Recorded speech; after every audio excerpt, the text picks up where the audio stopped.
Thanks for coming out for this experiment. We're learning as we go.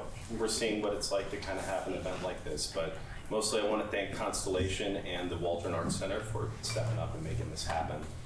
Emily's the director of film, and Britt's a fantastic person. Yeah, thank you guys for coming. There's a lot of new faces, which is awesome. We started this club back in October, mostly as a way to build community, to do workshops, things like that, and it's been really great. We've had a good turnout, and it's super exciting. So definitely encourage you guys to come back. Our next meeting is April 22nd, and it's a stunts and bike workshop. So we're going to have Patrick Kelly, who works for the IU Martial Arts Department, come in. He's going to do some hands-on stuff, so if you want to throw some punches at people and learn how to fall, it'll be a lot of fun.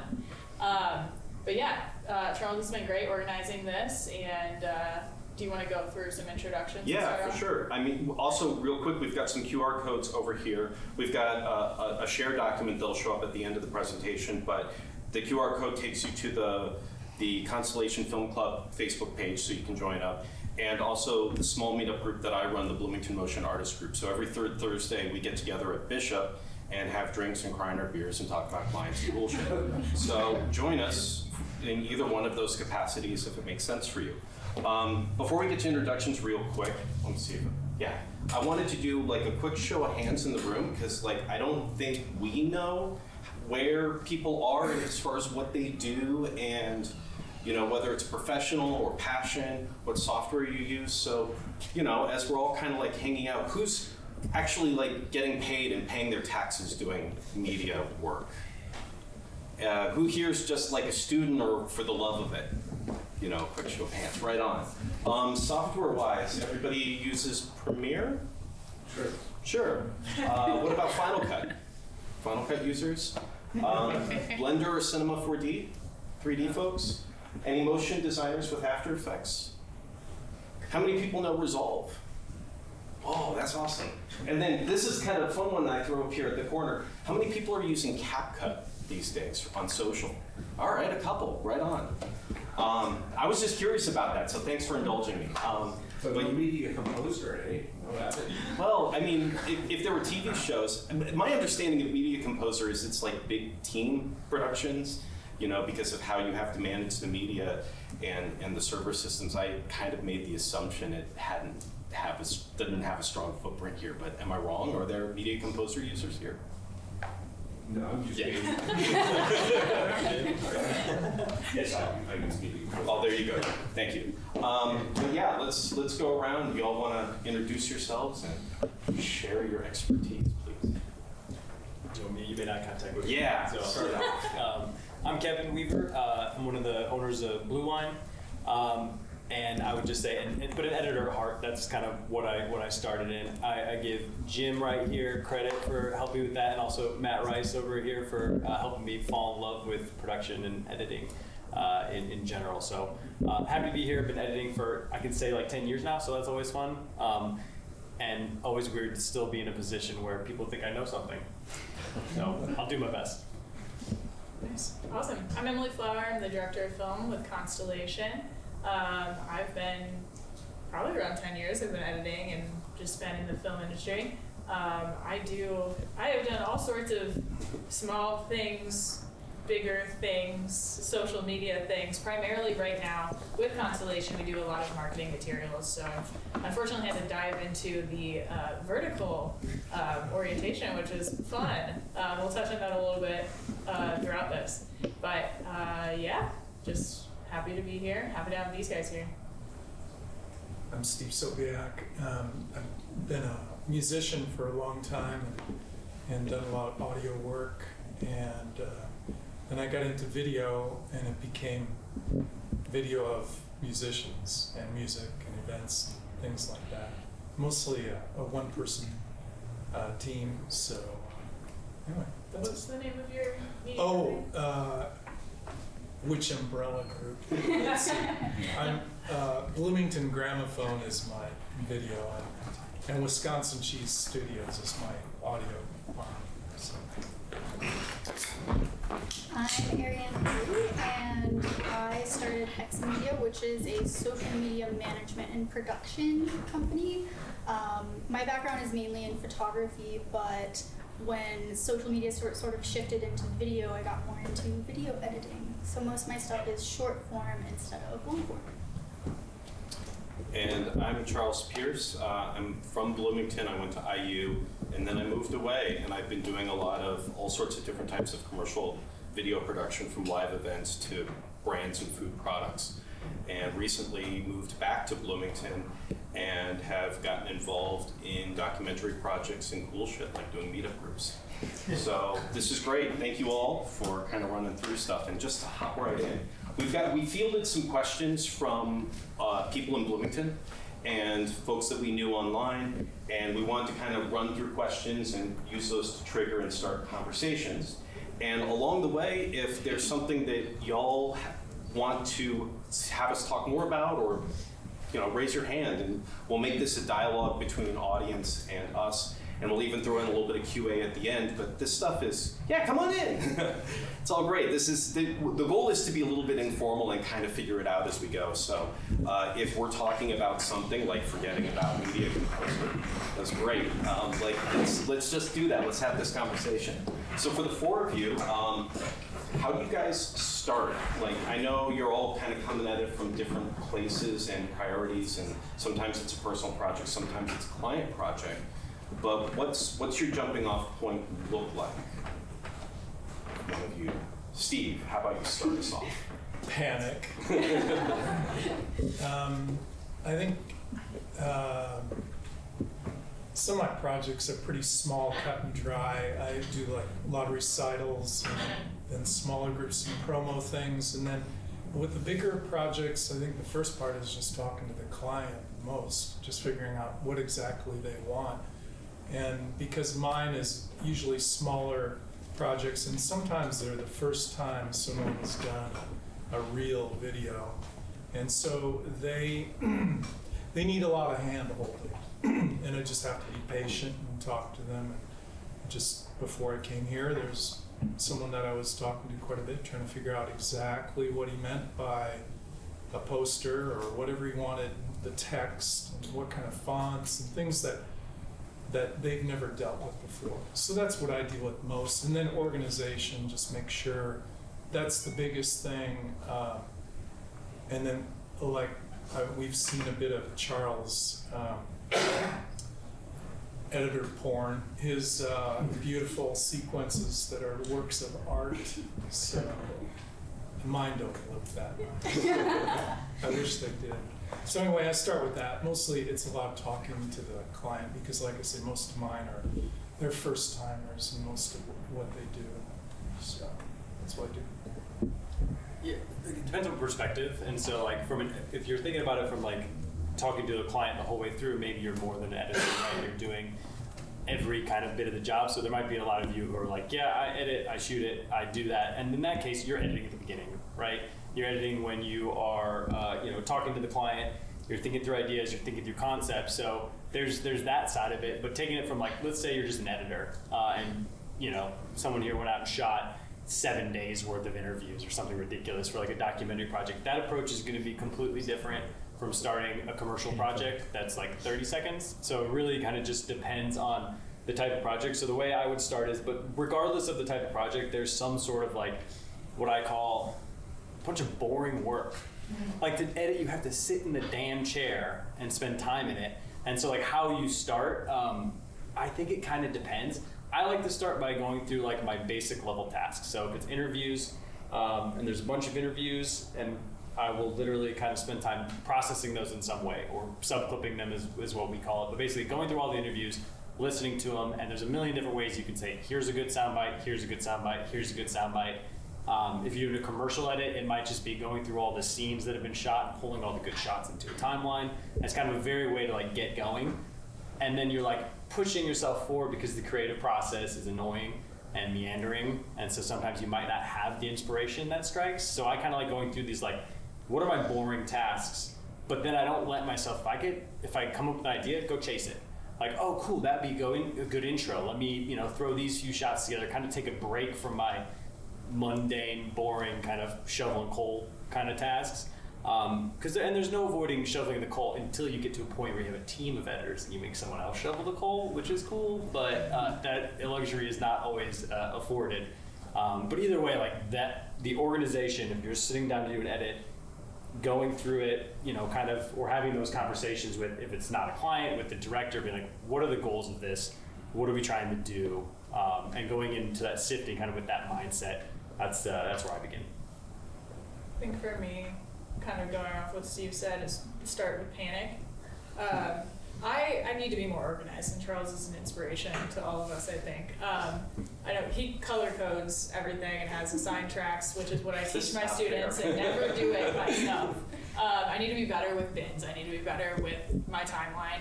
I have a really bad habit of, I don't know how you guys do this, but I have a billion different timelines going on at once. I have they're always named horrible things. Like, it's not helpful, but it's like, if I have a larger thing that I'm doing, I just shot a read through of a play for a playwright that's trying to get this staged. And so we had 3 different readings, we had interviews, things like that. So I have one timeline that's one camera angle that's synced with audio, one timeline with another full run of it. And then I have interviews, and each person at the interview has a timeline. I don't know if that's the best way to do it, honestly. I was never taught the right way to do things. It's just been kind of trial and error, and you kind of find your own system.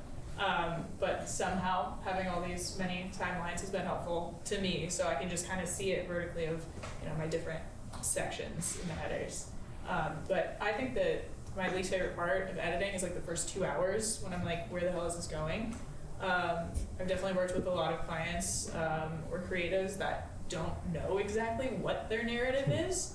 I worked on a pilot for a show about the service industry and kind of the spirits industry, and they had no idea what their format was. They said, we're going to Louisville, Kentucky, we're filming interviews and B-roll at 3 different bars, getting the story of that. Other than that, Brian worked on it. Other than that, they had no idea how they wanted to put it together. So I'm sitting there okay, I'm going to create the story. But I think the first few hours of it, I'm it's chaos, and I hate it. But then once you find the story and it starts clicking, then I'm okay, this is satisfying. So I'd say sort of similarly, kind of panic, but in a collage kind of way.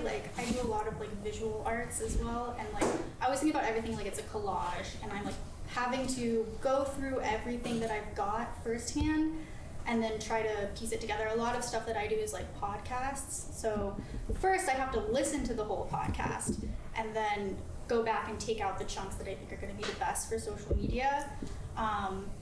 It's also really tough trying to find the balance of figuring out what a client might want for a video versus what will do the best on their social media account, which is a little tough. But if it's not any of those things, it's probably just organizing all of my stuff. And I like to make sure that my bins mirror exactly what's on my desktop, so that it's just named exactly the same, because linking is just crazy. I always run into linking problems. I'm sure all of you are familiar. how often do you guys work with proxies? I have opinions on that. Rarely, but you need them sometimes, and I would say, but I'm also coming from a perspective of having better machines than I used to. When my machine was terrible, I had to use proxies because that was the only way around it. And then I just finished a film called Christine's Wager, and they shot it in 12K, so we totally did proxies. That did not make sense, and we had to run the proxy workflow. And it can be, there's positives and negatives. I'd say if you can avoid it. It's just an extra step. And I think that's a good thing to go in if you are in control of shootings. Do you really need to shoot in 12K? I mean, it's cool, and reframing is nice. So there's some positives to it, but I try to avoid proxies. Yeah, But I think the upgrade in equipment has been a big game changer. Yeah. Cool, just kidding. Well, to what Emily was saying earlier about there is no right way to do it. People teach you different ways to do it, but the end result is still what matters. I mean, unless you're like in an editing race where it's like you versus this person to like get done as fast as possible, but if someone gets done slower and their piece is more impactful, you know, like, so making different sequences, I think, for me, it's like, if whatever organization you need to do to get past like decision fatigue, that's kind of how I look at it. Is like editing is making decisions and then putting them together. And so like my strategy for that sequences is I just version up. If I get stuck, I'm like, well, I'm just going to version that up, and then it doesn't matter if I cut everything out. Like, and usually I never go back, or if I do, most of the time I go back, it's because the client is like, I like that thing better than the other thing, and then I'm like, oh, good. Thank God I didn't just undo this whole sequence and then I have to rebuild it from scratch. Like, I have that there. So I think whatever process you need to move like the thought process forward, like that's where I focus. It's like, and different projects have different techniques. For doc style, I love stacking timelines on top of each other. So that way I can like easily pull like my, if you have your interview one up here and then you have your like best sound bites down here, like the amount of sequences I don't think matters. This is the stupidest thing ever. There are constantly things where I'm like, I didn't know you could do that. I get that all the time. I never Like, thought to put like the two. and then you just drag straight into it. Like, That would've even been if you really have like helpful for my selects life. from, I know. Anytime you talk, like, I bet there's a bunch of people in this room too. If you just talk about it, like I learned a shortcut from a student. Like when I was teaching that, I was like, you just Yeah. saved my life. So yeah, there's all sorts of tricks. And High when we talk schoolers? about, sorry, I just wanted to throw out there, when we talk about versioning with Premiere, there's no native versioning tool. This is editing discipline of duplicating a project or duplicating a sequence inside of the project and naming it correctly, so you remember that the sequence that I did, I worked on it this day with this editor, and you put it into a folder. Some software is getting better about doing automatic versioning, but Premiere is very manual with that still. So that's extra work and extra discipline. And you forget sometimes, or you duplicate it, but then you go on the other one, you just duplicate it instead, and then your V11 is your V12, and Yeah. it's confusing. It's still all the basic mistakes. Okay, let's check out what our next question is, because I forgot to. Ooh, here we go. This is a good one. This is awesome. This was another one that came into the group, and this is about creative authorship. So editing is collaborative, and you're already hearing that sometimes the editor, like especially with Emily or Steve, like you're on your own. You're just kind of given it, and I got to figure it out, and you start to have a lot of creative decision making that's, just for you. But when you're working collaboratively with a director or a client, where does your expertise kind of end versus what the person that's hired you or commissioned you wants? Where does your authorship begin and end, and where does somebody else's vision who brought you the project begin and end? And what does that look like to you guys? I'm kind of curious to know, like, if you ever get, like, what comments do you guys get from clients? Like, do you get outlines? Do you get notes? Do you get logs from on set?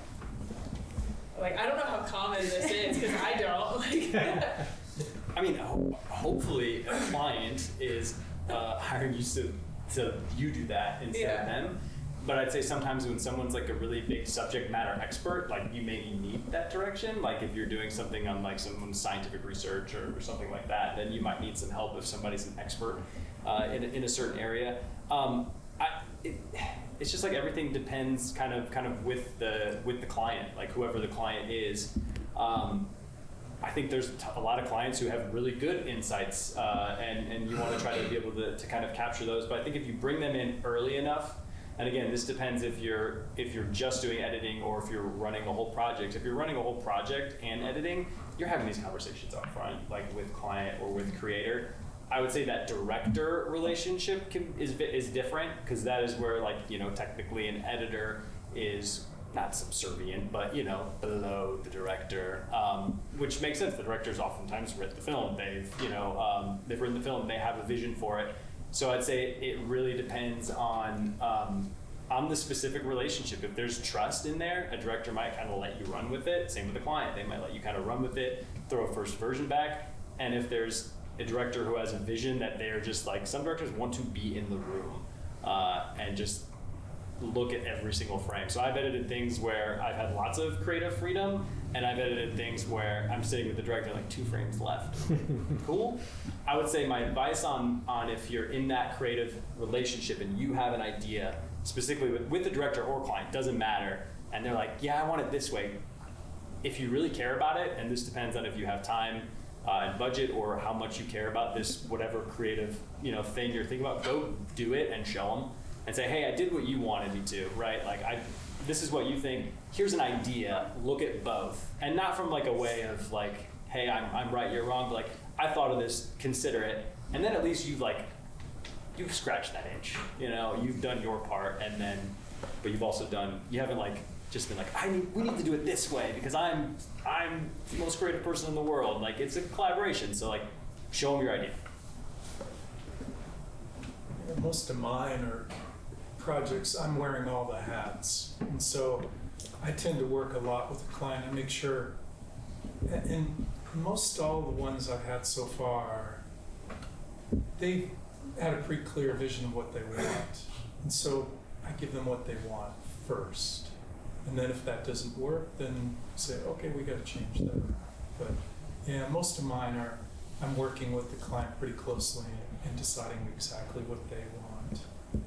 And then sometimes they don't know exactly what they want, like we all know. We had one guy that was doing a music, he was a Joe Cocker impersonator. And the audio, the video was fine, but the audio at the end, he says, I need more punch, need louder, need something, he's something. And so I just compressed the crap out of it. And in the audio world, you compress it, you bring all the levels up and down so it's just one big block of sound. He loved it. So, all right. That's right. Yeah. I feel like a lot of my stuff is also like I'm top to bottom, like doing most things, but sometimes I find that like working with clients who don't really have a good like vocabulary for what it is that they want is actually really helpful because they're viewing it as like an average viewer. They don't really have all the jargon, they don't really know exactly what they're trying to say. And if I can prototype enough things where I can give them like a few examples of what I might want versus what they might want, we can normally find like a middle ground. But there was one time we were doing like a Blender 3D animation, and our client didn't really know like what it takes to like do what they wanted us to do, nor did they really understand like the limits of like our program and what they had asked for. And so when we were showing them like the unrendered parts before it was like fully ready to go and it was like a long video, they like totally like freaked out and like, this is nothing like what I wanted, like this isn't it at all, like, and we had to end up like scrapping the project because they were like, oh, you can't do it. And we're like, oh, okay, well, sorry. So that's the worst case scenario, but in the end it made us better, I think. How do you guys handle like rounds of revisions? Is there any point that, like, I know contractually sometimes I know editors that will say like you get X amount of revisions.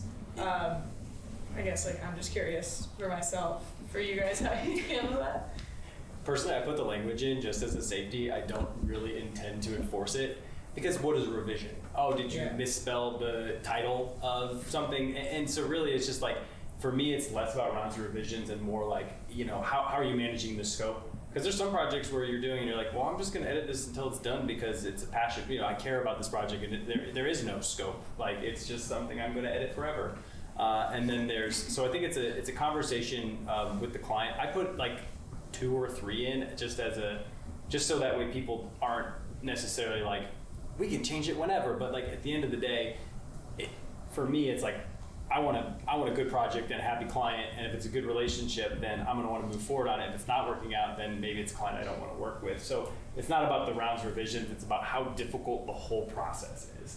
And kind of on that, with the editing and creative, I think that kind of goes back to like, the most important thing is whatever that shared language is, not talking about jargon, but like, what is the goal? If you can align with director, client, whoever, what is the goal of this, then when you're doing editing, then you can go back to what's your why.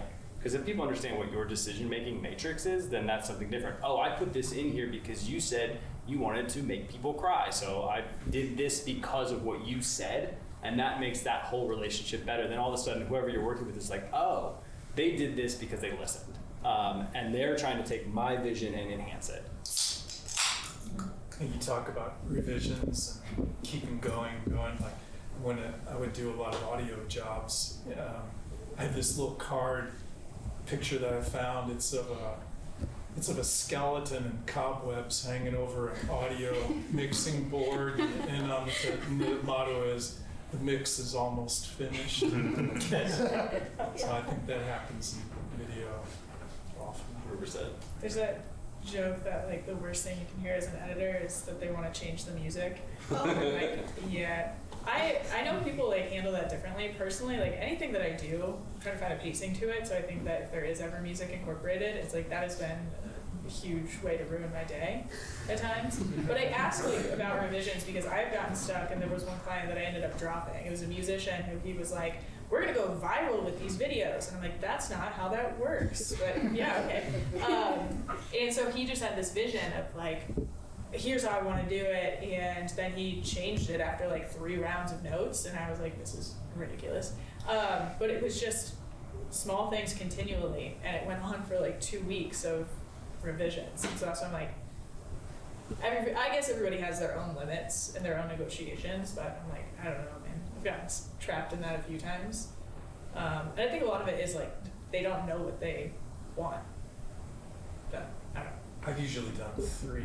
I write it in the contract. It's 3 major revisions, but like you say, it's Yeah. 3 times 10. Yeah, oh, for sure. Well, because then it comes down to the point where, depending on the relationship, maybe you want to lop and edit one over earlier because you want feedback, but then that would lead to more of it. Like that's where it gets tough. Or if you wait too long to give it to them. So it depends on what your strategy is. And sometimes some people are going to be better collaborators, and you might say, "Let me throw you just an A-roll cut of these interviews and tell me what you think." But then there's other people you send that to, and they're like, "Just edit is garbage," but they don't understand. So I think the scope question, the amount of revisions, depends on who you're working with. Do you guys take advantage of deadlines for benchmarks as opposed to just counting revisions? Well, there's So like, deadlines. we're and gonna there's get you enforcing- like a rough cut by this date, and it doesn't matter how many iterations it takes to get there, or I like deadlines. I've done some of that before, but it normally ends up making it like more stressful in a way that's not necessarily productive to the process, I think, especially when I'm trying to work with people who are also on tight schedules, like normally business owners, who this is like their secondary thing. This is like, they paid me to do it, so they didn't have to think about it at all. And so if it's like a deadline-based thing, I always run into them like just not looking at it in time to get it back to me by the, revision deadline so that then we can get to work. Exactly. It's so hard to force a client on revision deadlines because they're paying you, and you don't want to be a dick. Like, it's and at a certain point, it's like you have to understand that like maybe somebody can't get back to you in 24 hours because they have to talk to 7 other people before you get that feedback. So I think planning that in. But I will say that just events in general, and there's a guy who works with us, Mitch, who loves this. It's like if there's an event, that's the best deadline ever because it has to play at the event. Other deadlines are arbitrary and people push them all the time. Like a deadline isn't real unless there's an event that it's being played at, basically. I mean, people push back website launches all the time if something isn't ready. So like just host an event and then it has to get done. That's the way to do it. I keep asking you guys questions, sorry, but I'm just genuinely curious. When it comes to like file sharing for either revisions or like big size transfers or any sort of technical collaboration, what do you guys do for that? Because I know that I'm just reliant on like Dropbox and Google Drive for a lot of things, but I know there's also like there are collaborative ways to work remotely on things. I know a lot of people use Frame.io for things. It's just like I'm curious to know when it comes to especially big files. Like, yeah, I've physically shipped drives before, obviously, and like all of the clips and everything, but I don't know, just interested in what you guys do. Yeah, so a lot of the stuff I do is remote. So I have clients in North Carolina and Chicago, and it's really frustrating to get like the full like podcast footage from people. And so we use Google Drive most of the time, and thankfully you can like have that connected so it'll like link to the editing. But what really sucks is if like when I'm working with my business partner who's also remote, being able to make sure everything lines up. So we've just started literally like sending like hard drives back and forth. It's kind of slow, but at least everything's like there. Yeah.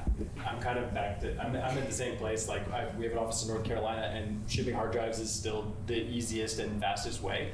But we have this like kind of hype. It depends on who you're sharing with. If you're sharing with a client on that side of it, I've done Frame.io for a few projects. That's usually when like someone who was like hiring me was using Frame.io, and like I like it. It's fine. For us, like Vimeo is great. Like it's where everything is, and you can leave comments on there. And it just depends on like how much access someone needs.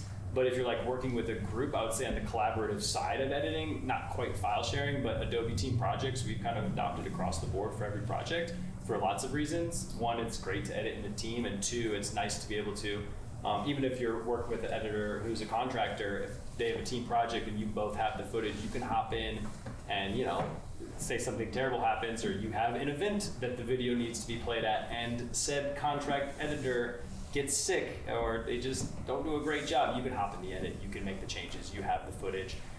But that does require some sort of file sharing beyond the footage, so we use Google Drive as kind of like our cloud as well, because the desktop kind of, you know, client really makes it smooth. So a combination of Google Drive for what, like not big files, like all of your photos, all of your After Effects files, all of your, you know, anything that isn't like over like 5 gigs basically.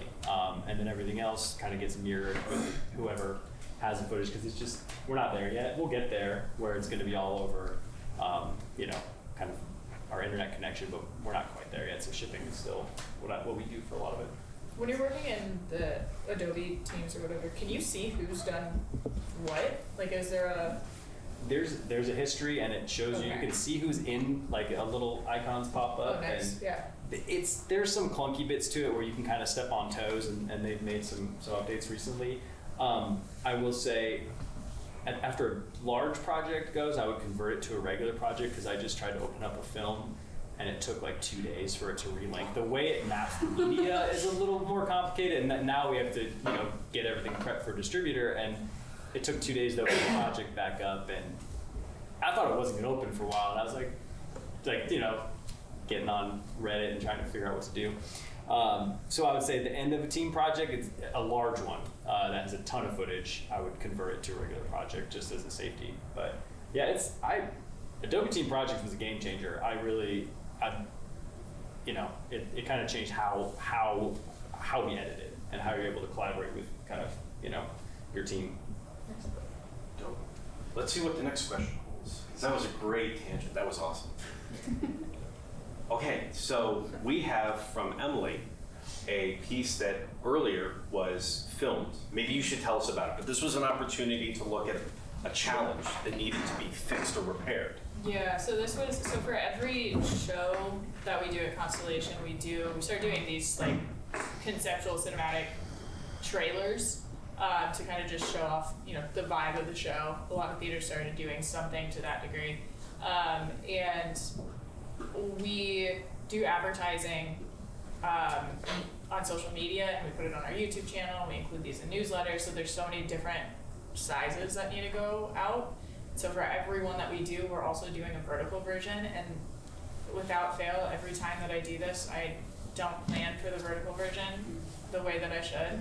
And this was one where I was talking with the team so much. I did these animations there's like 4 animations in there that I was like, I'm not an animator. And that was fun. So I spent so much time, and I'm like, now they don't fit. And so I don't know if you guys have had this. I know that you work with social media a lot, so I'm like, I don't know if you've had this problem. But this was something I sat down with, and I was like, what the hell do I do?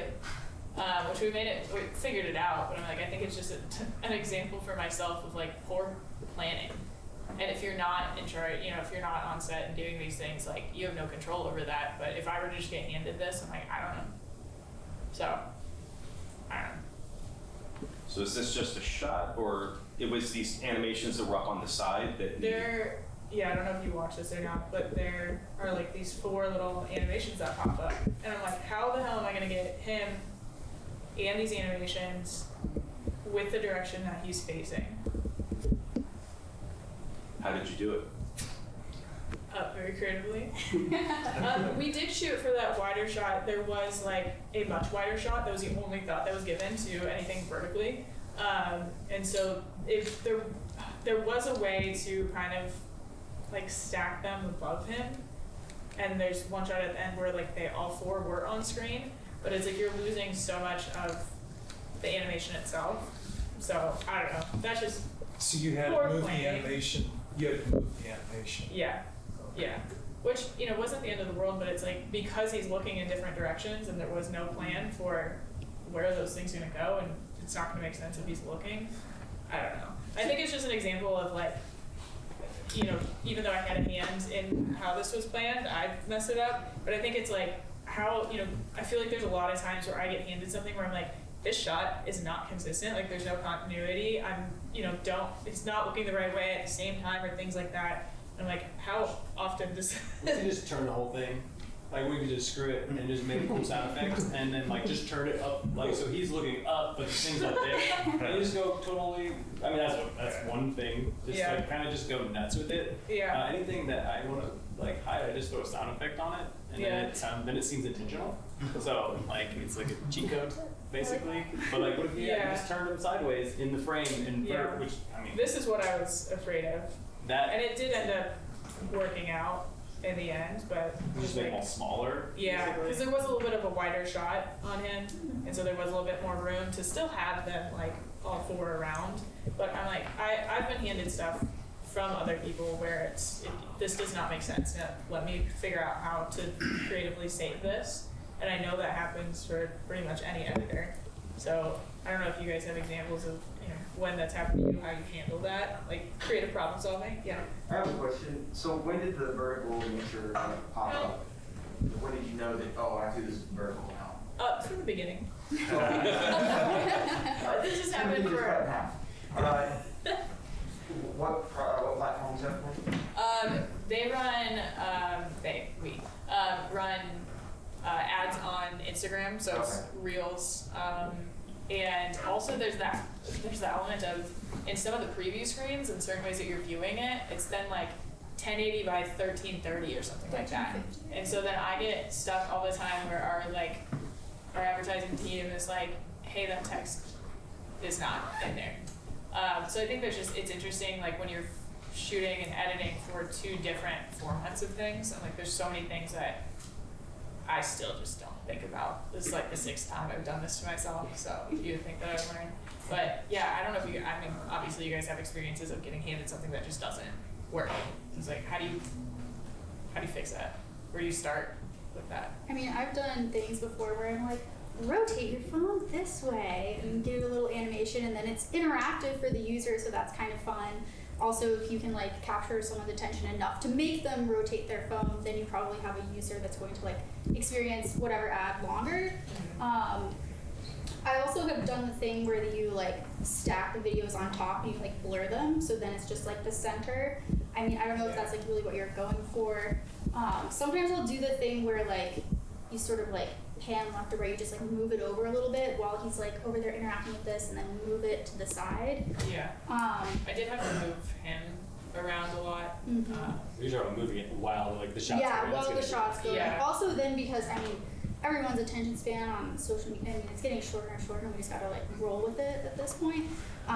More movement, good, not always great. Yeah. One time we were making, so a lot of the stuff that we get is like remote, like people are sending it to us. And I work with this like team of, they're essentially like a frat kind of. And so they were collecting a bunch of like footage, and some people were doing it vertical, some people were doing it sideways. And so no one had like communicated with them what they needed to do. So I had like half the shots vertical and the other half horizontal. And I just was like, I can't use this, but I just did it anyway. And it worked fine. Like it was okay. I know that you've edited some, longer form stuff. How often? Do you does turn this it happen? for Well, no, turn- not specific- vertically, but just how stuff. often? Yeah. Oh, I mean, like this stuff happens all the time, and everything's such a custom solution. I mean, usually it's painful. I guess is the way to put it. So like in post on the Good Catholic, they reshot the ending, but like it was just a miscommunication. No one talked to like the DP about like what lens was used. Like they used basically they reshot the ending, but they shot a different time of year, so we had to roto. It was like a 52-second roto shot of Zach like going up and knocking on the door at the end of the movie, but we had to replace the background. But it was shot on a different focal length, than the background shot. So then you had to kind of smash those two things together.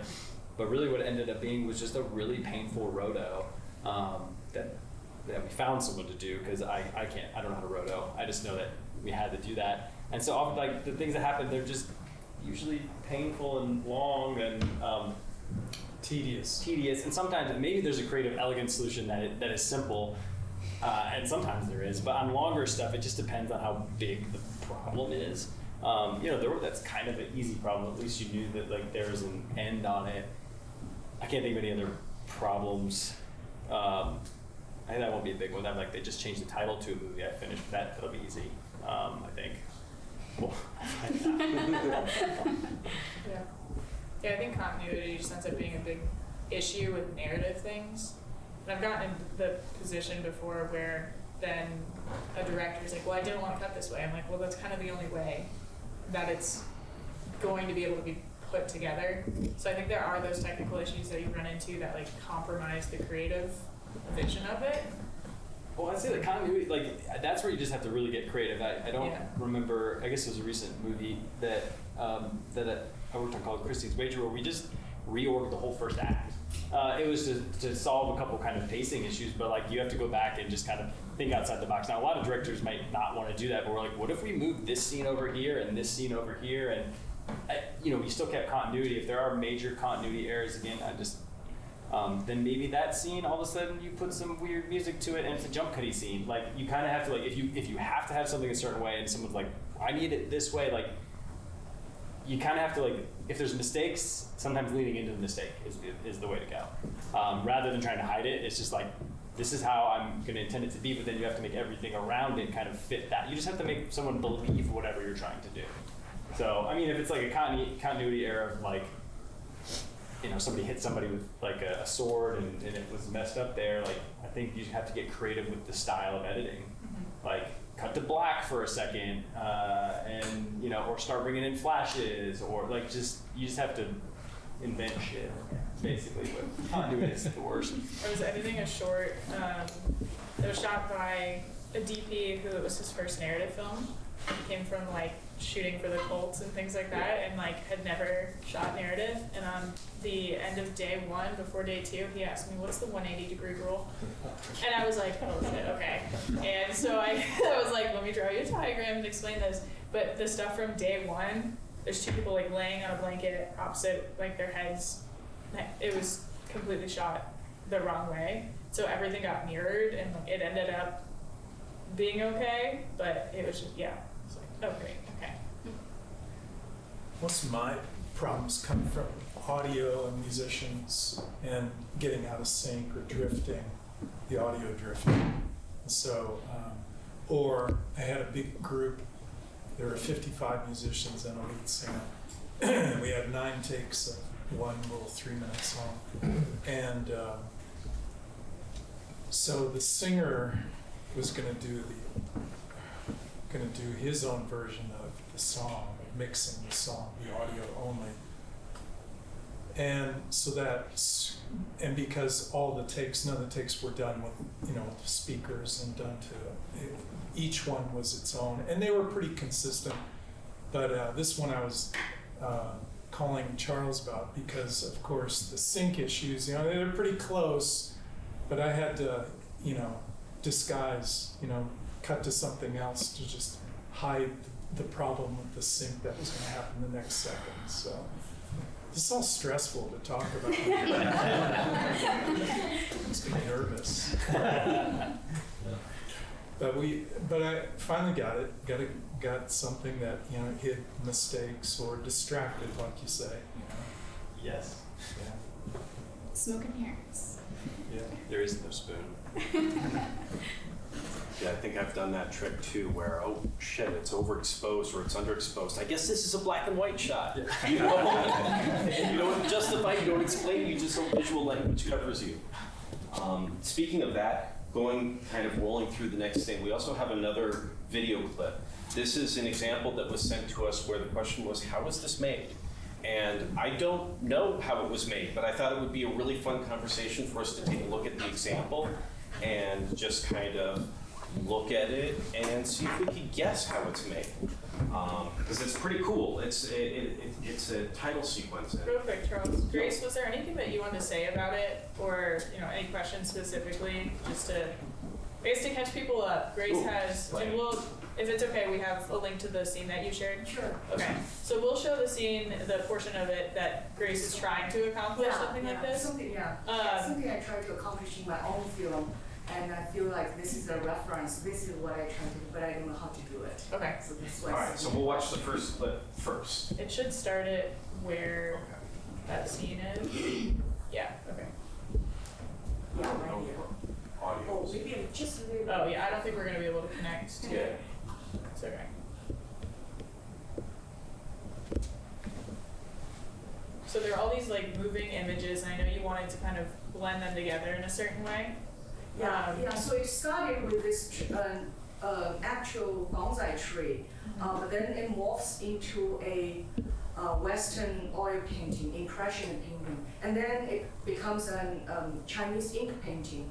But this is not done right. It should be done one brush at a time, and that's what the reference film shows. So that's what I want to accomplish. But this is my concept. Is a real tree morphs into a Western impression painting, brush by brush, into a Chinese ink painting brush, and then come back to a real tree. So that's the sequence. So yeah. Yeah, and Charles and I were talking about just the different layers and that 3D effect, like. Yeah, the building turning suggests to me 3D software. Yeah. I mean, I think this was all custom done for sure. It wasn't just taking existing material. So I think that's going to be the big challenge there. And I was like, I don't know how to accomplish that with just materials that exist and not creating these actual brushstroke pieces of it. One thing that I've been dabbling in is like AI stuff, where you can give it like a prompt of where you start and then where you want it to go at the end, and then it fills in everything for you. Like, I don't know how you guys feel about AI particularly, but I've used it a lot for like fun little things, especially like sort of almost like stock images and whatnot. But Charles, what was your thought on that? Oh, No, even if just okay. Oh yeah, I mean, I'm looking at this and I'm seeing a whole lot of After Effects work. Yeah. The way the layers kind of stack up, there's depth to it, which suggests to me a 3D camera is being used. Because each one of those layer planes can be an animated clip where the background is just transparent.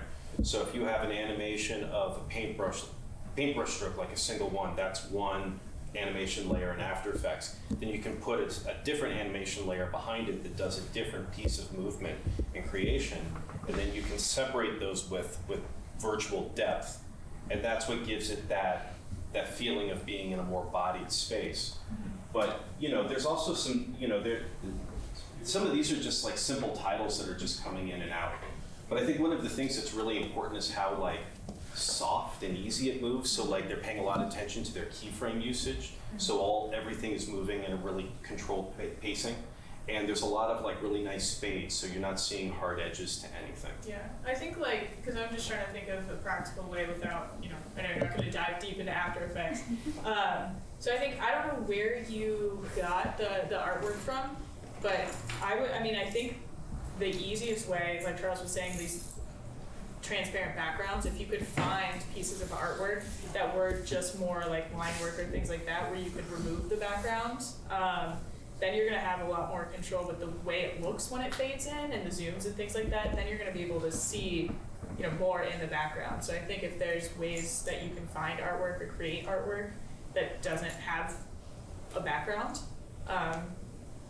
You can also take one of the paintings, and you can bring that into Photoshop first, and you can use your lasso tool to separate out different elements in Photoshop. And then those can become independent elements that are independent layers in After Effects. And there are masking tools that control how things reveal. And you can go real deep with what masking is like in After Effects, but the basic idea is like each layer has its own animation for how it's revealed. And then all of that becomes exported with the transparent background and brought back into Premiere, so it's placed in your sequence for timing and editorial decision making. But it can be a lot. I've done a couple like animated album covers for like a Joyful Noise up in Indianapolis, and they will send me a JPEG from the artist that made the album cover. And the first step is sitting in Photoshop, taking every single layer that I want to work out of it. And sometimes that'll be a stack real big, sometimes it'll be real lean, but it's breaking it all apart first, and then taking that into After Effects and seeing how it works. And then sometimes you have to improvise a little bit if it doesn't look right. In theory, you could do it in Premiere, which is going to be, you're going to be a little limited and it's going to be more tedious, but if you're kind of keyframing your zooms and pans and things like that, I've definitely pushed the limits of, you know, what I can do with movement in Premiere, but I know So After that's Effects. You your can work with a After mask Effects. in Yeah. Premiere. Like if you work with a mask and feather it, it can at least make it come Yeah. in a little softer. Because that's what's like that's part of the not getting the softness. It's okay in Premiere. It works better in After Effects, but also like you know you can't always go and learn a whole new program. But with Premiere, I think you could get close. I think it's like you either have to mimic that effect, you got to find someone who really knows After Effects, who wants to do it, but to find the inspiration of it, you know, keep the simplicity of it. Like you're matching them, these match, but like see how that box, like the squares there, if you put a mask around that and edge feather it, which you can do in Premiere, that at least will get rid of the hard edge. Mm-hmm. And then when it blends in, you could even blend in and then expand and, you know, keyframe the mask out from something small to kind of big and have a little bit of control over that. And you can do that in After Effects, it's just a lot better in After Effects, but then you have to learn After Effects too, which is... It's an extra Yeah, step. That's an extra step. Because I don't want the whole image to show up Yeah. at once, no matter how slowly it is. I don't want one brush stroke at a time. Is stop animation a step? The stop motion animation? Stop motion involved in this process? If you were drawing them out, Yeah, if you were Yeah. actually drawing it. then Yeah, you could. that You could could work. you could have somebody draw a painting and then you do a series of photographs. Yeah. Yeah, you could do it that way. If you use something like the GoPro and some other kind of cameras, they will actually record in linear video, but it will be just sampled images. And one of the cool things about Premiere and After Effects is you can take an image sequence series, as long as it's numbered 0 through 100, and that folder, you can drop it into your software, and the software will interpret it as a video clip, but it's actual images. And then you put transitions between those images too, and depending on the transition you put on, that can make it feel smoother a little bit, like if it was tons of single images. But it would be painstaking process for it kind of either way, but to get there in Premiere, those are a couple ways. I'm just trying to think like, so say you have these transparent, you know, images, the background, it's just the isolated like outlines of the tree or that, you know, part of the tree. I'm just trying to think of like, is there an easy way to have a transition that has, you know, a part of, like from a certain direction, it's appearing in? Like, can you feather a crop? Yes. So Yeah. in theory, Yes. you could You can make some motion with it. keyframe a feathered crop and have the, I know this is like, Yeah, you could. I'm happy to like go through this with you, Grace. But I think there are solutions to make it look similar without having to go into an external, like another software. I think it's just, those are the things where it's like, sometimes if I didn't know, you know, certain tools like this, I wouldn't even know what to Google. And I think I still run into that, where I'm like, I have this problem and I don't know how to even explain it. Right. So I think that's why it's like, it's helpful to have multiple brains of like, okay, here's a way you could do it, here's a way you could do it, I didn't think about this tool. You know, another thing that you could look at is going onto like a stock footage website that has brush strokes and painterly effects already, or really interesting video clips of things. And then you can use the blend mode tools that are built into Premiere to stack up your different video clips. And blend modes, I'm gonna fuck up the description, but it's basically when you stack two things on top of each other in the software and you adjust the opacity, the computer has to make a mathematic calculation on how much of the pixel on top versus the pixel that's underneath is being shown. Usually it's like 20%, 50%, whatever. But blend modes will do different interpretations of that pixel information based on color. So if you set a blend mode to like multiply, all your blacks pass through and you see the light underneath. What I do is I read every once in a while what these definitions are, promptly forget, and then go to the menu and just click through all of them until I see the one I like the look of. And I've asked many of my colleagues about it. That seems to be what a lot of people do, is they just kind of cycle blend modes until they like the look of it, because there's not really a difference in optimizing your processing power or your rendering between different blend modes. They all kind of are about the same weight on your computer. So it's very much a creative decision. So you might take a look at that as well, because you can stack video clips, and I've done this for music video work all the time, because it just looks neat, and you get cool surprises, and it's just unjustified visuals, which sometimes are just really cool. It's a great company name. Yeah, there you go. People do also have, like, I know there are transitions that I've down, you can install like custom transitions into Premiere. So I found like a few free packs of things and some that I paid for, but it's different types of transitions that you can go beyond just the ones that come with Premiere. So I don't know, there may be something like that where it is kind of, like a feathered drop action that's does it for you. So you could look into, on top of, you would still have to do some of this isolation with the backgrounds, but you might look into kind of just some transitions that other people have made that you could either buy or just download for free. Yeah, and these special effects are a lot like different approaches to editing. Is sometimes there's not firm rules so much as do the results work? Did you sell the effect effectively? And so if you are able to create an effect that works and it's a one-time thing and you got there in a really weird way and you never really have to like look behind the curtain on how that happened, it's fine. If you have to repeat it 45 times in a row, maybe you're going to care about optimization. But there's been a lot of times where I will make it happen in a project, and then when that project is over, I never want to revisit how we got there because it was messy, but it worked, So there's also that sometimes you solve a problem and you're just solving that immediate problem rather than thinking about framework. Okay, let's. Grace, did you have any other questions on that? Oh, no. I know there's a lot of info. Yeah, that's it. But I'm just wondering, which one is more labor intensive or maybe more expensive? Is to have a person actually painted brush by brush using stop motion, or use these fancy software tricks to do it? Which way is actually? I mean, in theory, you could, teach yourself along the way kind of how to do some of these things that we're suggesting. I don't know. I mean, it depends on what the artist is, I mean, you might have a friend with a hidden talent that could paint you some bonsai trees. But I think if you're willing to, put in the time and kind of Google a lot of things, and I'm happy to go through some of the things that we talked about afterwards.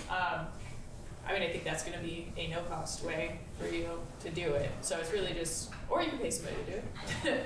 But yeah, I think those are just two different directions that you could go. I did do intro animation on Procreate, which I thought was really easy. And you just kind of keyframe each stroke that you make. And what you can do actually is you could overlay the picture on there and trace it almost. Just do it bit by bit, and then every time you save a keyframe, just like vanish the top portion. That's like really painstaking, but you might be able to have more control over it, and it's a lot more intuitive to kind of have it like in front of you when you're drawing than all the emerging and different opacities that you need to do with like something in Premiere. But of course, then you'd have to have like Procreate, and that's something like outside of your software. Yeah, I've definitely done that before. Photoshop also has a timeline editor. You can do animation in Photoshop. It's clunky, but if you can draw or you understand that software, you can make some animations happen in there too. Okay. What's our next slide? This is great for me. I built these and I have no idea what comes next. Yeah, really. Oh, this is another great question.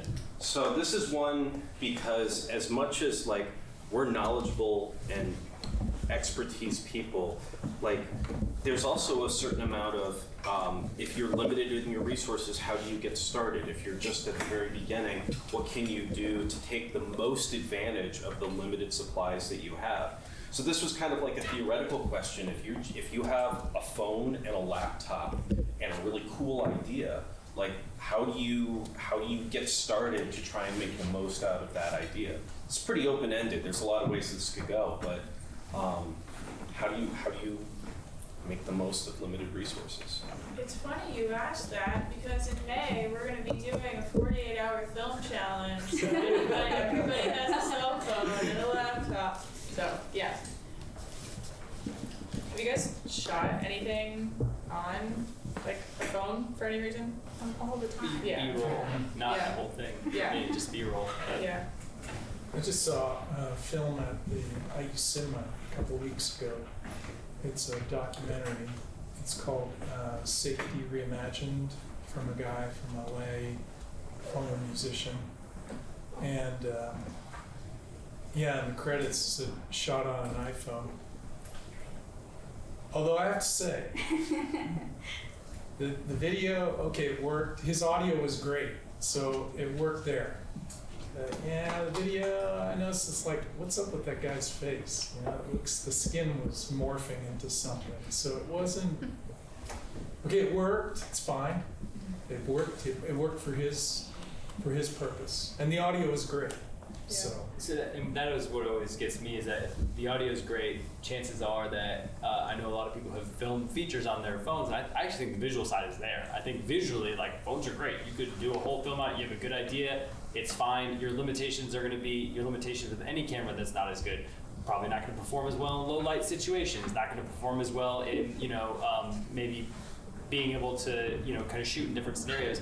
But then I've seen a lot of those films that have done that. There's a guy recording sync sound separately, who's like, so yeah, they're shooting it on the the iPhone or whatever, and then there's a guy chasing around with a boom pole still because that's not there yet necessarily. Like, so that's what I'd say is, I mean, whatever you're doing on a phone, cool. Think about your audio and how you can make it better, and then if your limitations are kind of your equipment, then how do you make your edit better? How do you make your idea better? Like, what can you do to make your concept come through? But then I would say, like, also, if you're shooting a movie and you have dialogue, that's going to be tough. If you're shooting like a commercial and you can do VO and you're using a phone, you can put a blanket over your head and record a decent VO just like that. So it depends on what type of audio you're getting, basically. But I think shooting on a phone works great.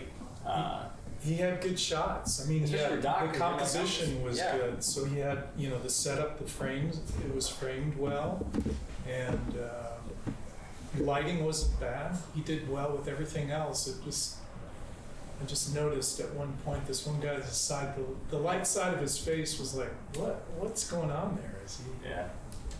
Well, I think it's interesting. Sometimes I think phones have advantages. I remember when the DSLR revolution came out, which was when I was in college, that there was actually advantages to going and shooting with the smaller format camera for interview subjects because people felt more comfortable. Mm-hmm. And so I think the same thing can apply on the phone. Like, it's more casual in some ways because it doesn't seem as professional. Maybe people are actually more comfortable in front of camera. Maybe you're actually able to get that angle from the side, or I know I'm trying to like snipe my kids and film them without them realizing it, like, and get my own stuff captured. But I think that the lower profile can help build comfortability. And I mean, even in cinematic shots too, it's like, cool, I can just put my phone on the floor. Like, I don't have to have a whole lighting setup and change and move between locations. I think there's some nimbleness to it too if the idea is good and you can figure out good audio.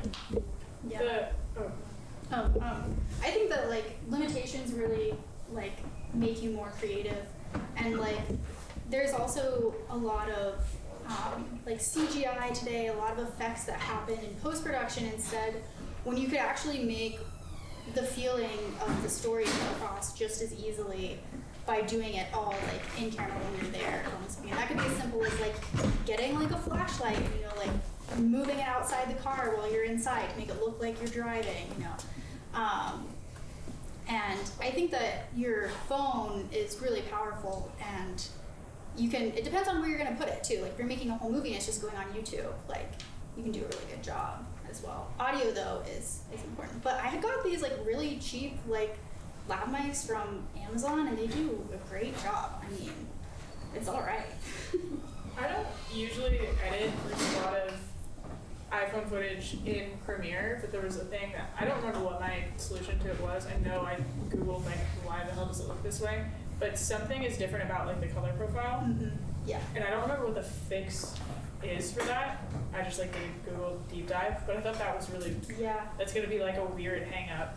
It is annoying, That is especially if you're trying to like mix things together. I can't remember what it is, but I have run into that. Yeah, it's like within the settings of something. Have you guys dealt with this? Not specific. I mean, but if you're shooting in ProRes off your phone, is it the same thing, or is it different formats? Because I feel like if you're shooting in, I mean, a lot of phones can shoot ProRes now, and that's an Apple, like that codec supported Yeah. by Premiere. But I haven't experienced it, but I'm sure I've experienced it with like a Sony FS7, like different color profiles and everything being magenta. And having to fix that later, so there you can fix it in the ingest settings or just in color correction with Yeah. LUT.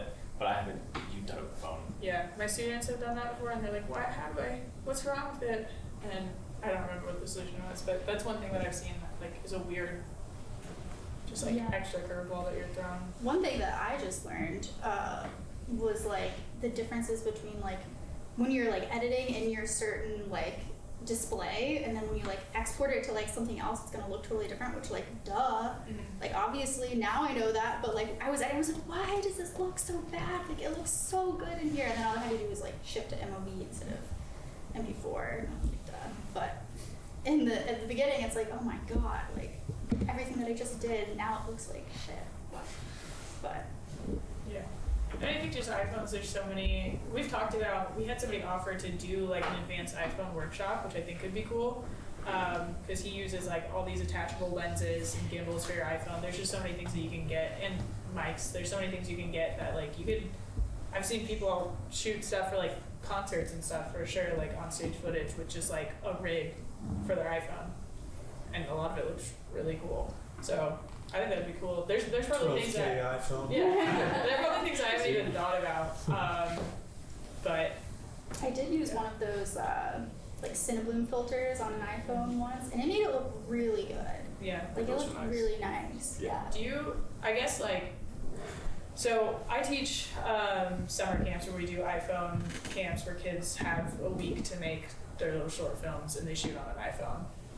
And we used to have them edit in iMovie because we just want to give them like free ways to do things. We used to have them edit in iMovie, and then I had the big question come up of, oh, can we edit in CapCut? And at first I was like, eh. But there's a phone version and a desktop version, and the desktop version goes beyond what I thought it would. But I think like in terms of workflow, if you're just staying on your phone, unless I'm doing like any sort of motion with it or like intercutting it with actual footage, which like, I mean, sometimes you would be, I never bring it into Premiere. Yeah.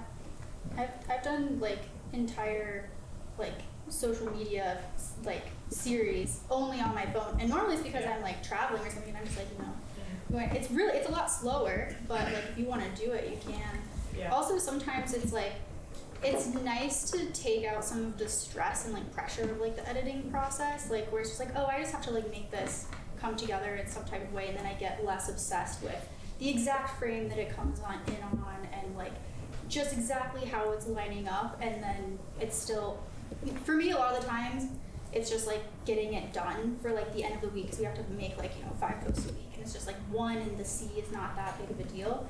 But I think if you're gonna edit something that's longer than like 10 minutes, you should definitely do it on like a desktop if you can. That sounds terrible. Yeah.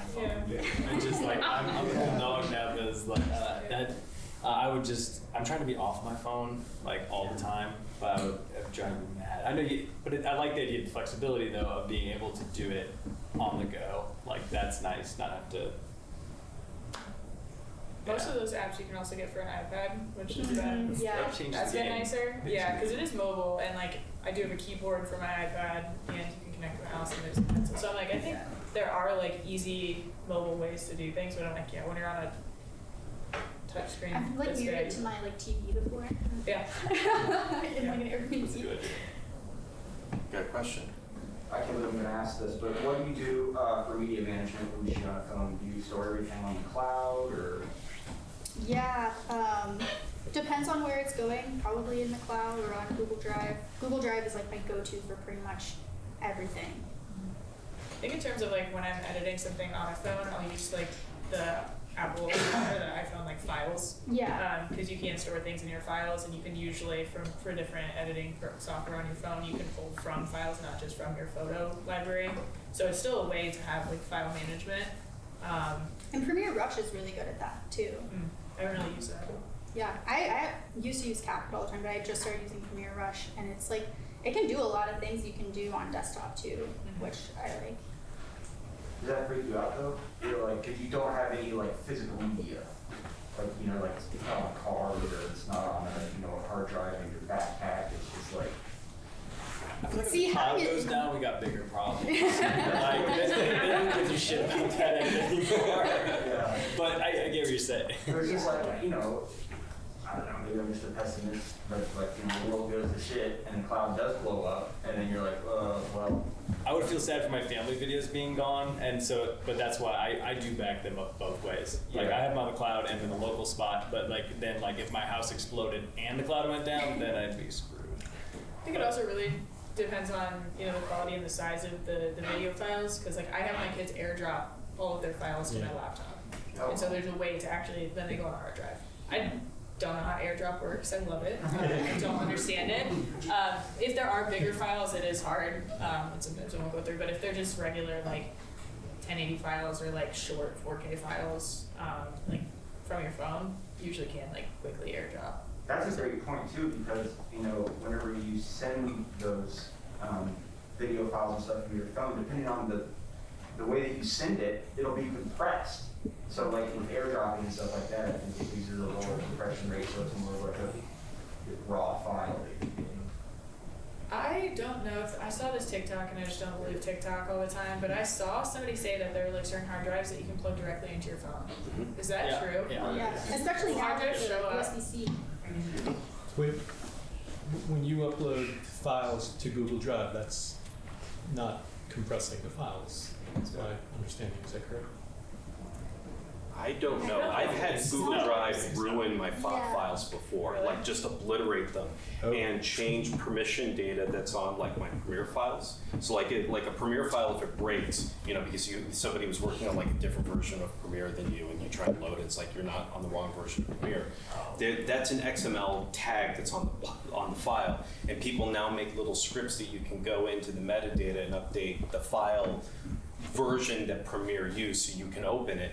And I've had files that I've downloaded, and this is now we're tinfoil land, but I've had files that I've downloaded from Google Drive where the creation and modification date has changed from what the file is supposed to say, simply because it went through a cloud service. And I've had to break font files before because it'll trip up like virus scans and stuff. So I tend to use things other than Google Drive myself, but also like, I don't know, it's a crazy world. You just use what works these days and not think too much about it. Have you guys thought about compressing, like zipping or tarring?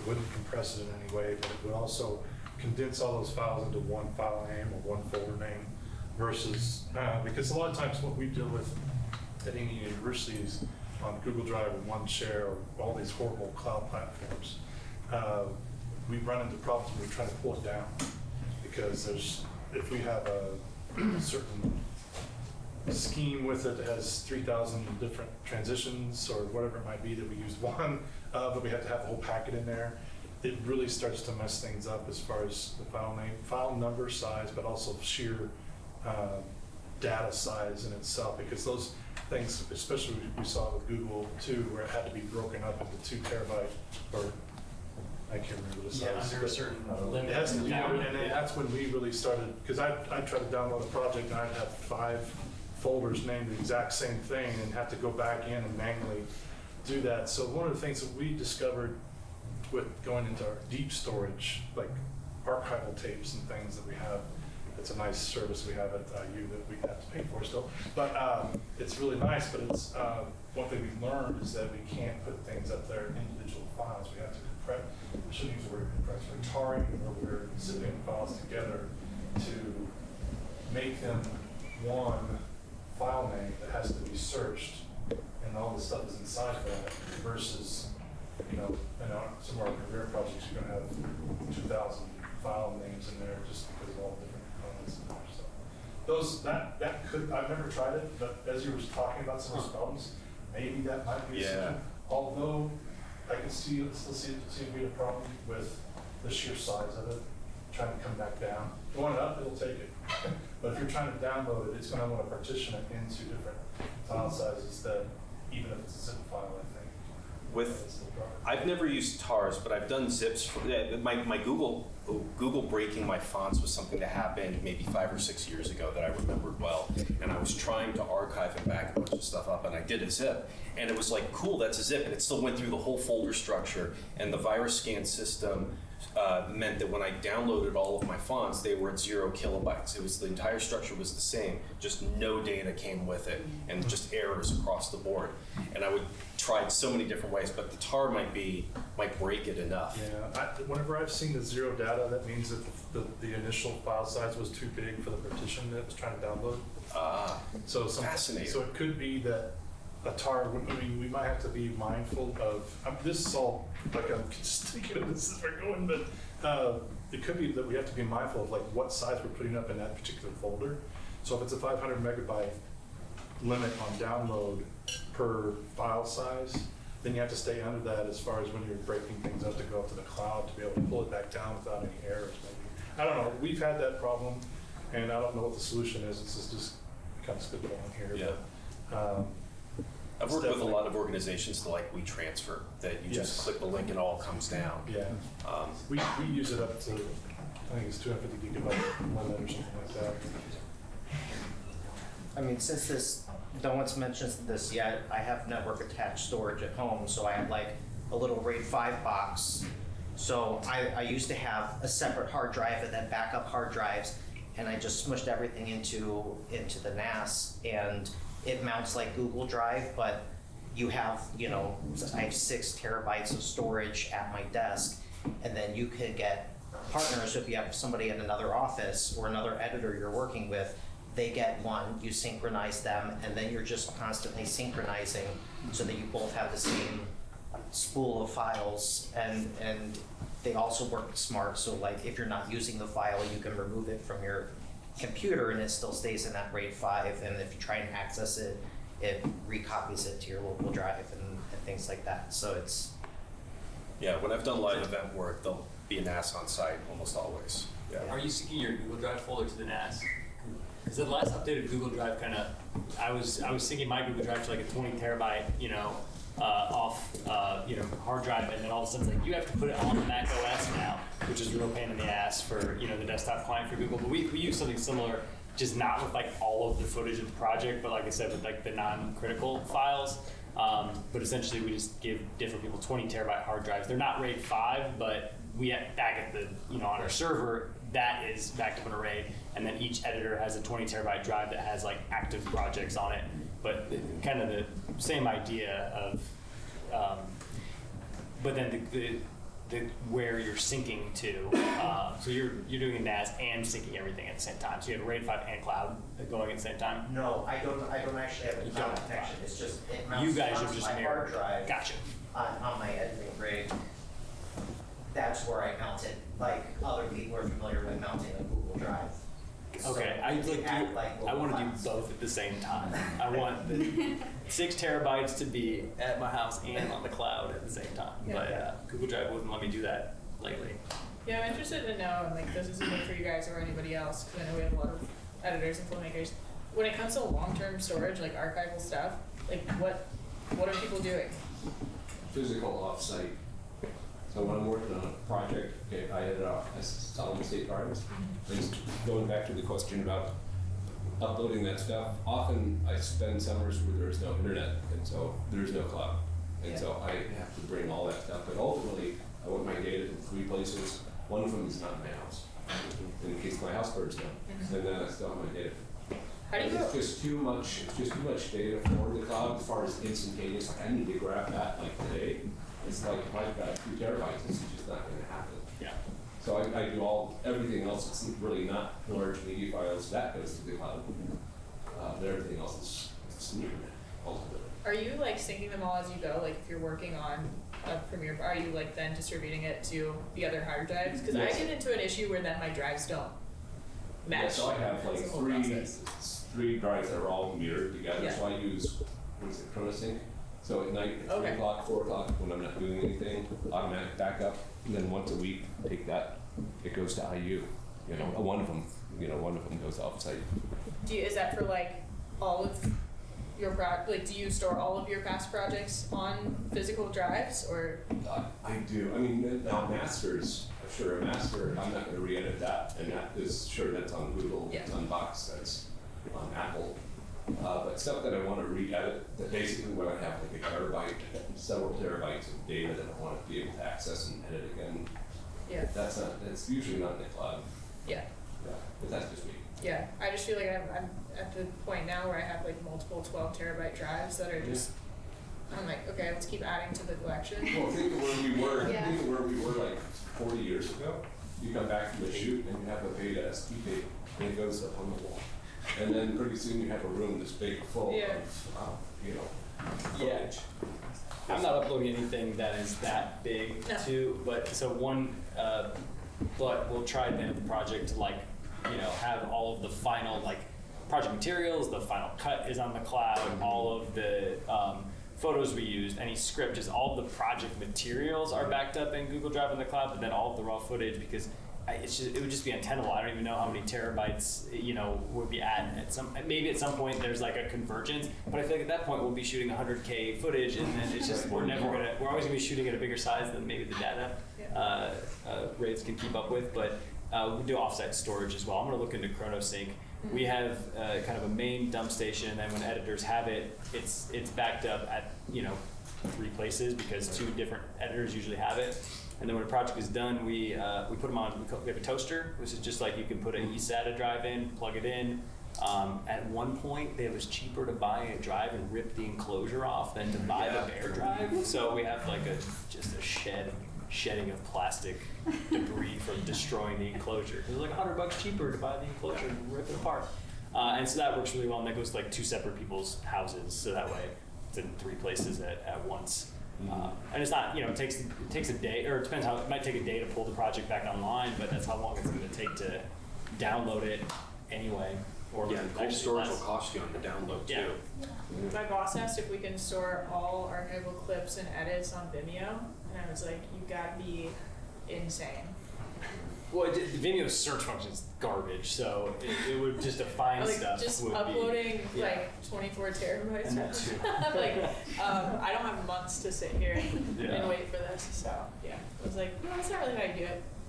Does anybody else have any other like solutions or systems that they like? Mine's kind of similar, like 3 places. I do a backup of just the raw media, and then I have I'm ready to archive actually. Archive 1 and archive 2, and they mirror each other. And then one's at my house, one's at the office. And then the backups, once I'm finished archiving, I reuse that backup drive. What do I say? Apps always be saving. So every day, every shoot, backup. To your point, Kevin, a question I had was Vimeo's search function and shit. How much time do you guys as editors spend like meta tagging and keywording and journaling your footage if it's only going to be used for one project versus sort of a repository that you can pull on for future potential work? We spend 0 time doing it in that way. I know Final Cut's supposed to be really, that's one of the reasons why Final Cut X Evangelists, which we might have some in the room here, apparently it's just so good. I like that idea. I even tried it for a while, but it was just too far gone. I don't spend any time doing that. It's just because I don't use it. I've fancied making a B-roll library and dreamed about it for years, and every time I go to do it, it just never happens. And I've come up with all these ways for it, and really it just comes down half the time I need to do it. I'm like, all right, well that project, and that project, that's where all this stuff is. So it kind of just comes down to all the shoots you've done in a while, and it's not a great solution, but it's how much time will it take and how much impact will it have and what can I go do with that time? So no, not enough, but I do at least try to enforce better naming on Vimeo.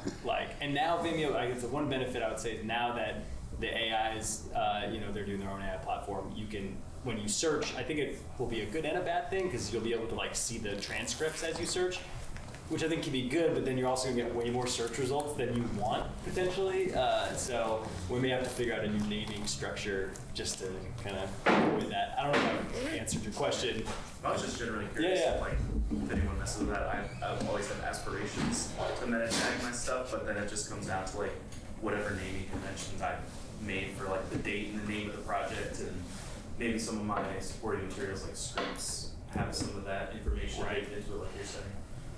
Charles and I were talking about doing this, right? We were talking about doing like a whole data management and like organization. Like everybody sits down and like let's workshop that. So I'm like, I don't know. I love seeing how other people do it, and I think like there's no right or wrong way to do it. But I think Charles has a lot of great ideas about that. I have a label maker and a toaster, and then I just have physical drives. They go into a little box. I put a label on it that says like 2008 to 2010. Done. Premiere are so nicely organized and color coded. I'm like, I want to see your file folders, man. Yeah, they're pretty cool. Yeah. We used Iconic for a while, which was actually kind of cool to where it was stored in the cloud, at least the proxies were, so that was kind of another way to do it, where you're letting Iconic like read your kind of hard drive, it creates proxies, your proxies are in the cloud, and then when you want to relink to your originals, there's a plug-in through Premiere where you can do it through Premiere and like online the originals if it's hooked up. I just didn't use it, and it was cool. For one project, it was awesome to go and pull a bunch of, be able to look at B-roll kind of like when I wasn't in front of my computer, but at the end of the day, it was still easier to just spend some time pulling 20 terabytes of footage, the RAWs, because it was the proxies anyway. But I'm curious about like something like the data DAMs, the data asset management services that like larger companies use. I think inevitably that's going to be the way to go, but like anything, they have librarians. They literally have people who like, well, let's manage your library. That's someone's job. It's like, I don't have time to do that job right now. Maybe one day. One of my business partners was getting her master's in library science when we started. So she really helped us a lot in like, this is how we're gonna name it, like the client name, the date, like yada, yada, yada. And so we got it like really straightened out. And then we decided like, okay, like if there's any clip that we really like that we think, because a lot of stuff for social is like we're going back to the same clips over and over again. We were like purple, so we just like mark it with purple, and then anytime I want like stuff that I want to go back to, I can just like look at all the purple tags. And thankfully, like because we're working with like such a small amount of stuff at one time, and we're like it's expected to like reuse it over and over again, we're able to do it kind of like as we go. So I think right now I'm like kind of ahead of it, but it's easy for it to get lost too. I think that's key. I've done it with photos in Lightroom, and that was easy. And I've got metadata in Lightroom. It's great, but not video. It's really handy. I find myself going back and doing it after the fact, because then I realize I'm gonna have to hand this like to one of my interns at some point to like pull from for like institutional like recap videos. I'm like, you're never gonna be able to find anything. So I'm going through the process of like doing it after the fact, but I'm like, I wish I could convince myself to do it before. But I don't know if you guys have read that. I'm like, I gotta clean up my mess now. Like I played in my room and I gotta clean up my Save clothes. clothes. Yeah. Yeah. We worked with a firm recently that they did a ton of shots for us for recently, commercial. And one of the things whenever I got to looking for some of their shots, because I was there as they shot it, but I was not there as they cataloged things. I don't know what program they used, but they basically made like a contact sheet of some of their best clips of that B-roll. And they would be folder systems would be very key as far as finding things later. And then inside of those folders would be 15 shots from like homecoming parade or something like that. They would have one or two of these contact style sheets that would have like rows of like what each shot showed, maybe 10 frames of it, and might be sparsed out through a 15-second clip or something. That I saw was very helpful, especially by me trying to go in, not knowing what their system was and trying to find things later. But the other thing that we have tried a little bit in our department is with transcripting. And if it's a dialogue, or if it's interview audio, or things like that, where you need to be able to, because we use that a lot because the system will shoot something, transcript it, and then we have a writer a lot of times help us write with a script. So if you do a transcript and it's fairly accurate, you can go back in and do word search they talk about storage, or they talk about, you kind of narrow down where that is helpful. I don't know if that could be turned into the way to help try to find things later, but I mean, we also have photographers, and metadata is so important. In our searching, we use PhotoShelter now for a little over a year, and there is a way to put like MP4s up, but there's no way to attach metadata to the file until it's in PhotoShelter. You have to manually put it in. So I think the $1 million thing to take away from this is whoever can invent or create a way to code things that would actually get metadata information attached to video clips and B-roll is going to make millions. How are you transcribing? Are you doing it within Premiere? A lot of our rough transcribing is just on Premiere. It's actually Pretty accurate. It's pretty accurate. I mean, it's not going to get names, but you're not going to expect it to. Yeah. John Smith will get it, but not, whatever. I've been using Dropbox Replay a lot, and they actually have a pretty decent transcription AI, better than I expected it to be, honestly. And I think it's got a limit on how long your video clip can be, because we've got some long interviews in there that it won't generate it for. But for the shorter, and I don't know what that, I can ask their team, I suppose. But yeah, you pop the interview in and you type in your word and it's right there. And I didn't, somebody had to show me that. I had no idea that feature was in there, but it's pretty cool. I am building that, and it's a $10 billion. But I mean, what I'm working on is contextualizing, the file in this camera. We already know who it is. We know who's in front of the camera. We know what day it is and what the context is. That should be put on the file now. Yeah. And you shouldn't have to think of that. Yeah. Yeah, I mean, with photos, we use Photo Mechanic, and we also, some people use what's the Adobe version? Bridge or something like that to put the metadata on, and you can actually put that information in cameras now to have it automatically saved to it as the file's being generated. So yeah, I mean that's definitely would be the golden grail. Yeah, talk to your cinematographers about changing file name and camera before you can start. That's a great point, because we're really wrapping up near the end of things. This real quick is a QR code for a pile of resources that we put together that we like. Download them, take a look. The document's editable, so if you want to contribute resources to that, we'll pass that off to the film club. It'll be a living document for the film club as well. But there's about 100 links in there of semi-useful stuff, much of it free, some of it's paid, some of it's tutorials, some of it's databases. Check it out. And then thank you to everybody that showed up. Thank you to everybody that was involved in making this happen. If you want to keep hanging, Bishop,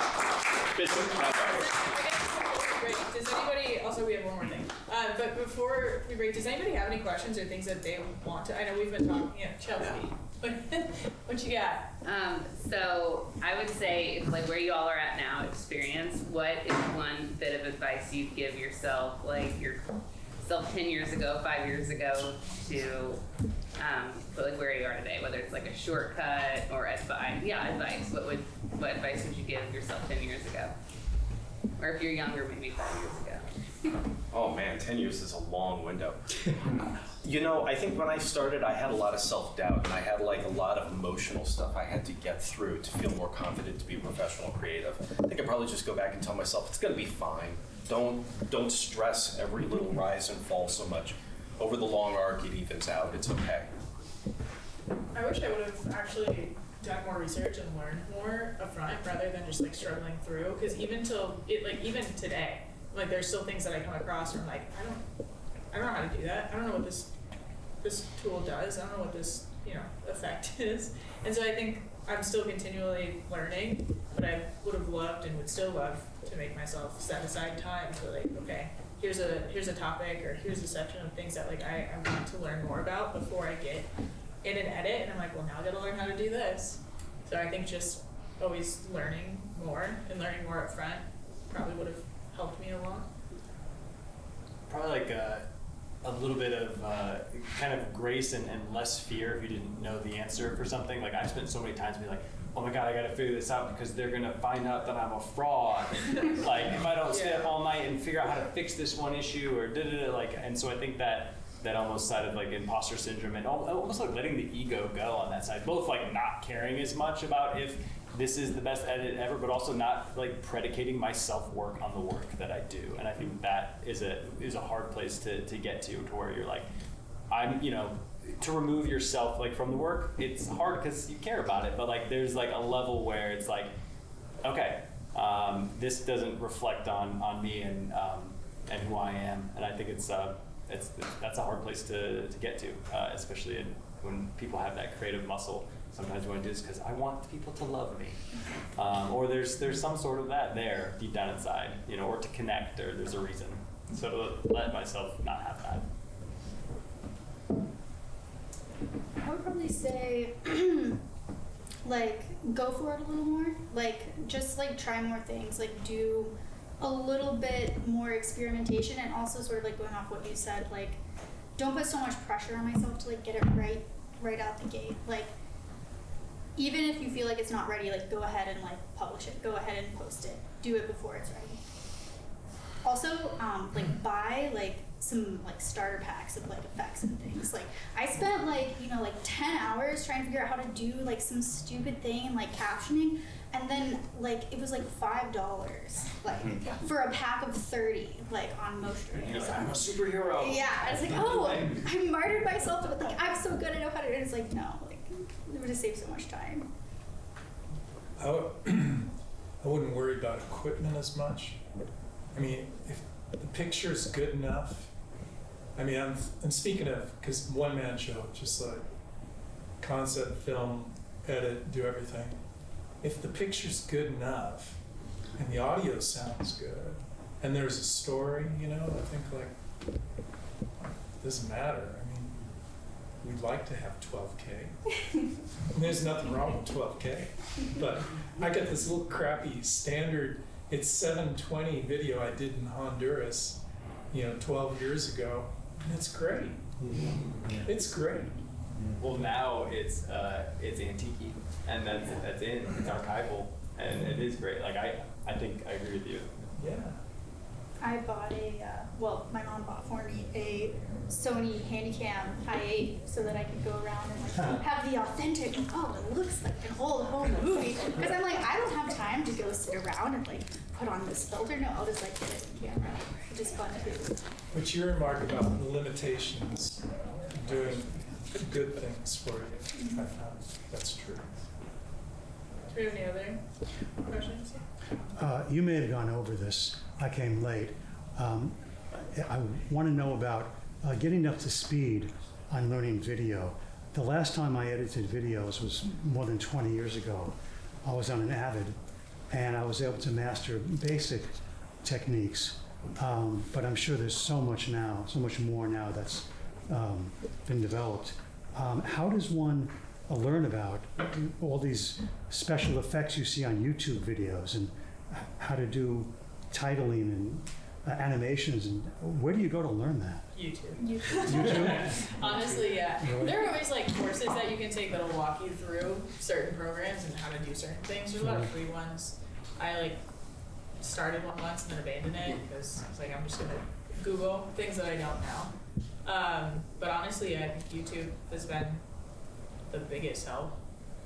Reddit forums as well are a great place. For like problem solving and things like that. Yeah, constantly. If I have a question that I want like real answers to, I always follow it up with, how do you do this? Reddit. Or text Charles. Panic. Well, I would throw lynda.com, LinkedIn. Are you still with IU? No. We still get it free through the library, the North County Library. But Lynda, LinkedIn Learning, they have not just a tutorial, they have a whole freaking, semester's course on a particular topic. Yeah. Cool, thank you. It's in the database of links, but I also added in there School of Motion and Video Copilot. School of Motion is a paid-for program, and they have all these different subclasses, but boy, it's excellent work, and you could just hop right into the freelance game with some of the portfolio building classes that they have. And Video Copilot is a little dated at this point, but Andrew Kramer put like 150 tutorials together that by the end of it, you're an After Effects expert. So that's another great place to go through.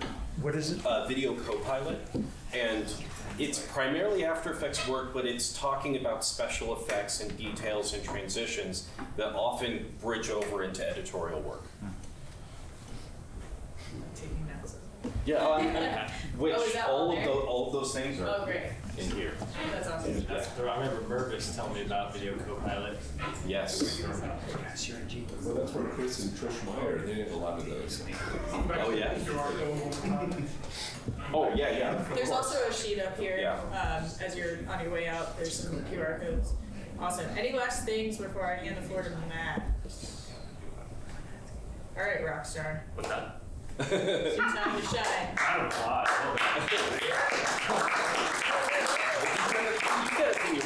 Quick, this is a call to action. I am a creative director, editor under Kevin Weaver at Blue Line. I'm a film clubber under Emily. Old neighbor of Charles. Yeah. So above me. You So live yeah, right I know all above me. y'all actually. And so he made Kool-Aid Man here in a bit. Our old intern actually, Joe Harris. Yeah, Joe. okay. So he's an author up in Indy. He has completed his third book. I'll cut to the chase. He has a music video. We have a production plan. We have the gear. We can do it ourselves, no problem. And so I think we saw that as an opportunity, perhaps, to say, if anyone wants to join us, I've done a lot of producing work, creative direct. So we have kind of a bounty board of skills. We're looking for a director if you want. Looking for someone who could do art direction. Again, all of this stuff this is not a pressurized kind of thing. This is more of a school bus that's already going to get to the destination. If you want to join us, we'd be happy to have you. Please talk to me, or it'd be perfect time if he came in right now. Joe will be here, and he'll probably be at Bishop. This evening. So we'll post it hopefully. Yeah, will you send me that info? Yeah, for sure. I'll put it in the Facebook group and I'll also put it in the newsletter. Perfect. That goes out. Yeah, and so we're going to plan until October. We're going to shoot in October for his book launch, his third book launch. Awesome. What will you be shooting? A music video. I should have said that. Yes. So this is where he could speak to this, but he has hired an Audible guy to read it. And so it's going to be on YouTube. And so when it gets to that section in the book, it's going to cut to a music video, which will be shot by us. Cool. Yeah. What's the book called? It's called Her Arms Out Wide. And it's kind of like a Percy Jackson thing. Like it's set in Bloomington. There's a lot of Greek gods interplaying. It's really good. I've read half of it, so I don't know how it ends yet. Cool. Does anyone else have any? Sorry, we done? Done. Okay. Does anybody else have anything that they want to plug or advertise, or anybody need help with anything on projects that are coming up? Yeah. My name's Addison Kramer. I'm from Bloomington. DP. What's up, Zach? I know you remember me. DP, editor, and I love making cool stuff. I like telling stories that matter. I'm on LinkedIn. I'm on Facebook, I think, and yeah, video. Work together. Cool. Awesome. We have a contact sheet as well. It's on our Facebook group. It goes out in the newsletter too. So if you want to add your information, it's a nice way to just like have your photo, what you specialize in. There's also a section of what you're working on, what skills you can offer. So it's a great way to kind of just when people are looking for crew or things like that, and kind of take a look at that sheet. Yeah. Awesome. Do you guys have any cool stuff? Panelists, any cool stuff coming up that you're working on? Kevin, what do you guys have going on? When I- Chelsea, what do you have going on at Blue Line? Matt, what do you have? When I started editing, it was on an upright moviola with 16mm film and tape. And we did some pretty good work on it. Yeah, things were tough. Oh, wait. Did you want, Joe, did you want to say? This is the author. I'm sorry, this is Joe Harrison. Hi, Joe. Steve. Sorry, I'm late. So yeah, it sounds like he'll join us at Bishop if you're interested. Okay, cool. Learning the book and the project. Awesome. Cool. Well, thank you guys so much. Please, if you would like to receive Film Club newsletter and Bloomington Motion Artist Group newsletter, make sure that you write your email address down. If you've been here before and already shared that, you're good. If you've received newsletters in the past, I've got your info. I'll also share that with Charles. But yeah, there are QR codes for both of our Facebook groups, this resource sheet, and then an email sign up. So awesome. And then yeah, we're going to the Bishop. If anybody wants to join. Well, you guys were great. Thank you so much. One last question. Well, not a question, but we're two IU students, and we're working on creating a platform for film professionals, like a networking platform. And right now, kind of working on getting a newsletter out and showing all the opportunities that are here local in Bloomington. So if anyone is trying to kind of plug what they're working on, looking to staff their projects or anything like that, talk to us. Check out our site. It's called Collective. But yeah, any interest, talk to us. I'll give you my card, but will you email me? I'll give you my card. Will you email me the information that I can share it as well? Okay, awesome. Cool, thank you guys.